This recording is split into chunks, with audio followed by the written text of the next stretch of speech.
قرآن هغه کتاب دی چې د ټول مخلوقات عاجز دي چې دوی یو لنډ صورت د دې قرآن په شان راوړي دین عاجز دي. الله په قرآن کې سوي وَإِن كُنتُم فِي رَيْبٍ مِّمَّا نَزَّلْنَا عَلَىٰ عَبْدِنَا.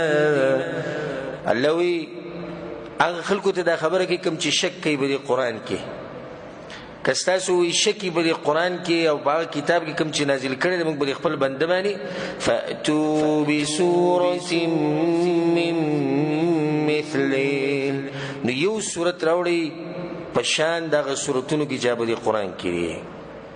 وَادْعُوا شُهَدَاءَكُم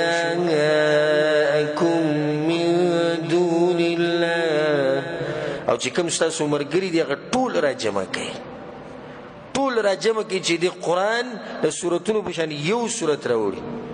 په قرآن کې لنډ صورت چې هغه سورة الکوثر دی، إِنَّا أَعْطَيْنَاكَ الْكَوْثَرَ فَصَلِّ لِرَبِّكَ وَانْحَرْ إِنَّ شَانِئَكَ هُوَ الْأَبْتَرُ.